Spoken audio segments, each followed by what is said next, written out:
keys to the Steelers getting out of there with a win today? I think it started out how we assumed it was going to. On a day like today against a team like that. First half 7-3 coming in the end of the half, and just what I talked to the team about is, when we get opportunities, ball in the red zone, we got to come away with points. We get an opportunity at the end of half to maybe pin them down there deep, as opposed to a touchback and let our defense get a stand and get the ball back. We got to take advantage of it. And then when we do pin them down there, at the 11-yard line, we can't let them pop out on the first play. And so I think you just look at the entirety of the team there, and there were some situations that we certainly could have handled better. That in a one-score game, can end up being the difference. And credit to Pittsburgh, they handled those situations, and I thought we could have done a better job of that today. Zach, why was Freiermuth able to have such a he made some one-on-one plays. I thought that there were a lot of times we were tight in coverage, and there were some times he's over the ball in zone coverage, and they put it on him, and he goes down quickly. So, again, we'll watch the tape and see really what the issue was there. How much of the inability to run the ball really hampered you guys, and what was the issue in the run game? Yeah, that's life versus Pittsburgh, and it's that's what's going to happen. It's going to be tough sledding when you're running the ball. We need to get more production out of that. It takes the pressure off the pass game. That's what they rely on. They rely on taking off the run and being able to rush the passer and putting you in known passing situations. And so we got to do a better job, just managing the drives as we go and putting ourselves in a little bit more advantageous situations. Obviously, if you can put yourself in a situation where you call more runs and you're not in 2nd and 10, 2nd and long, 3rd and longer, you can get more runs off. Then eventually some of those runs start to get you bigger gains. And we didn't get an opportunity to get enough runs off. Is volume an issue right now in the run game? We only had, 40 plays, I think, and you're going to look at a lot of them as 2-minute and 3rd down. So at the end of the day, you just got to look at normal down plays, run and pass. And we tried to do our best to keep some balance there, but there wasn't a lot of opportunities in this game. What's your confidence level in Joe Mixon right now, Zach? Very high. This has nothing to do with Joe Mixon. This is the entirety of the unit coming together. And so don't make this about one person. It's not like there was missed opportunities there from what I could see. He continues to run hard, and he's given us what we needed this season. What did you think of Jake's first third? What's that? Jake Browning's first third. I thought he handled some things really well for us, and it's a tough task to play a divisional game versus a good defense in your first game. There's going to be plenty of things he can learn from.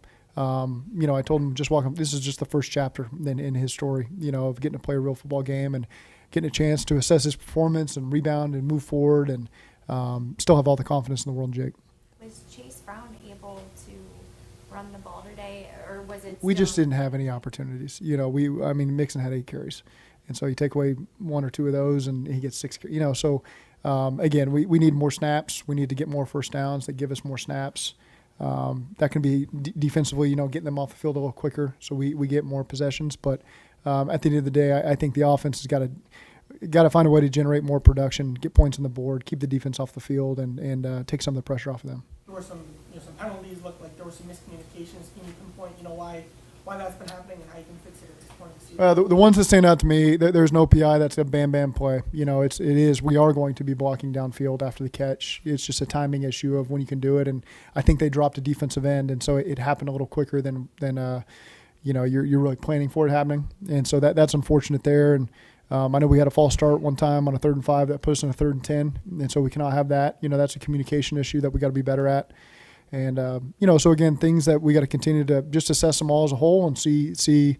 Some of them are just going to be part of playing the game, and some of them we can certainly clean up, and we got to assess where they all fall into. Kind of that, and expanding off that, there are reasons some things that were strengths of the roster last year might not have carried over into this year. I think we have a really good football team, and we just got to find a way to get wins here. We're on a 3-game stretch now. We haven't found a way to do that. We had a great stride going into these 3 games. And so, again, that's kind of how the NFL season goes. You're going to hit stretches, and you got to find a way to overcome them and regroup. And I told these guys Monday Night Football is the perfect opportunity to be able to put your best foot forward and change the narrative of what's happened these last couple of weeks. And I've got confidence this team will rebound the right way this week and put in the work they need to. There was a flag call, Zach, on their only touchdown. What did you see on that play? And did you get any communication as to why they picked up the holding call? The initial call was holding, and then they decided it wasn't holding. So that's really all there is to it.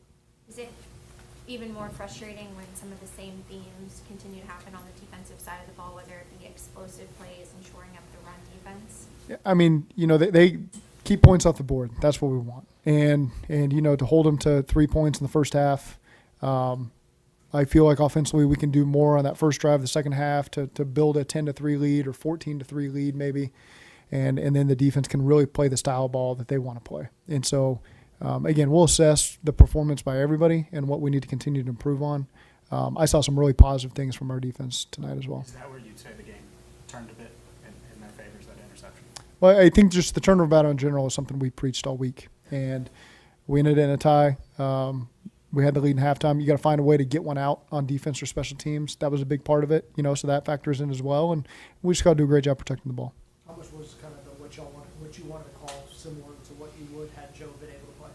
Well, it's a hard question to answer because sometimes when you play these divisional opponents, the whole game shifts. These are some of the best defenses in the NFL when you play the 3 teams in our division, and so you got to play a certain way against these teams. So, we didn't have Joe this week, so I didn't game plan with Joe. So I can't really answer that question.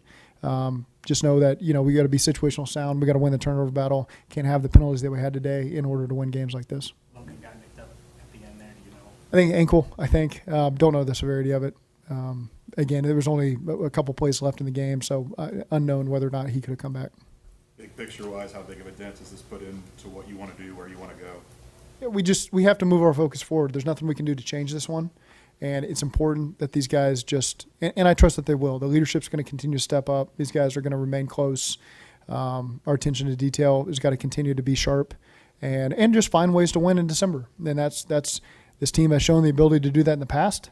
And again, I assume that we're going to play a lot of teams coming forward that have a lot of adversity of their own, whether it's injuries or whatever it is. So again, no one's sitting around feeling sorry for ourselves. We got to pull ourselves up, and we got to find a way to get wins coming down here in the stretch, and that starts Monday night. How do you think Jake managed the aggressiveness part of the game, knowing when to take shots, when to check the ball down? All that? Yeah, I thought he made some great throws that allowed us to move the ball down the field, and so again, that's all going to be part of the experience process with him. The more he gets to play, the more comfortable he's going to be.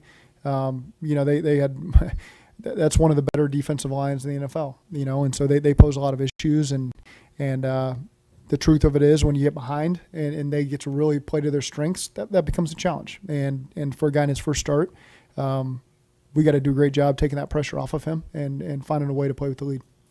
Jack, are you able to confirm that Joe Burrow's going to have surgery on Monday? Yes.